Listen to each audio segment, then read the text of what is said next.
I think we have to define what creativity is. School teachers say, oh, go draw a picture, go write a story, go read someone else's words in a book. Creativity is more than that. It's an act of energy. It is a force that we listen to or we ignore. And when we do ignore it, it's still coming to knock on your door. Unplugged because we will always say yes to creativity. Totally uncut because we all make mistakes. So turn it into a tool. This is Arroe Unplugged. If there was a map that clearly stated, this is where you are, and you saw everything that's happened on that map as well, because that's where you were. But this map is a special map because it's showing where you're going to grow. Would you change your mind? If this map was right here in front of you and it's showing you what's going to happen next, would you change your mind? That's a heavy question.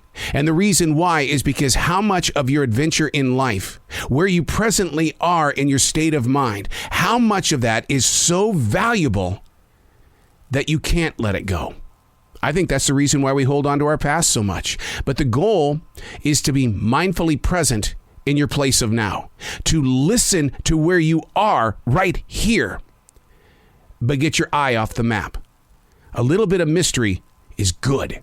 That's like going to a scary movie and you already know the plot and who's going out first, second, and third. It's like, oh, why did I let somebody spoil this for me? Come on.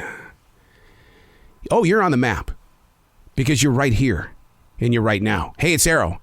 This is the Daily Mess, a chronological walk through an everyday world. I am a daily writer. It's about keeping that map in shape, listening to that map, adding to the map, taking a lot away, because I don't like the weight of the things that we've all gone through. There's a lot going on in the world, more than we can handle, but yet we keep putting along. We keep going, whew, wow, that was a big one. What are we doing next? Show me the map. No, I'm not interested in that map. I want to learn this one step at a time by being mindful in what is right now. This is the Daily Mess. Is anybody else writing this stuff down? I'm not talking journalists and historians, but rather everyday people wanting to hold on to a few notes that deal with these forever changing times, not just on American soil, but around the world.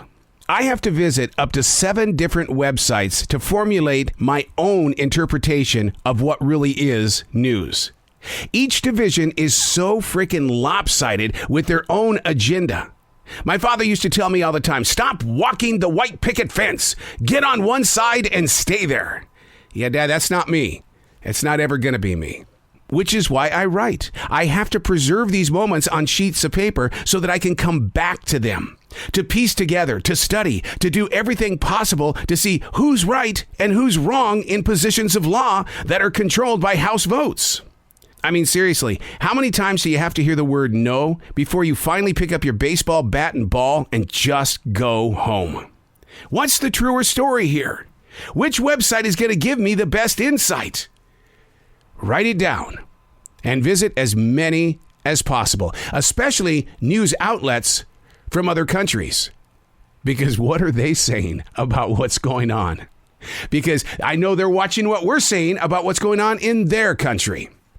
It's a different world, but you don't need to hear that from me. But instead of retreating into your own place and space, you've got to be able to step out and have a point of view. I'm not saying that you have to take a side like my father always demanded that I do, but at least you understand both sides. There was a preacher man that came into my studio one time. I was about ready to interview an atheist. And the associate to the preacher looks at the big guy and he goes, you want that book? And he goes, you bet I do. I want to know what the other side is thinking. That inspired me. It taught me that I can step into other areas and learn about what's happening in other decisions and divisions. And in doing so, it makes you stronger on your own soil. And even though I do walk that white picket fence, and I would never do great on talk radio because I'm not taking sides, you still learn from all walks of life. And that to me is the adventure of life.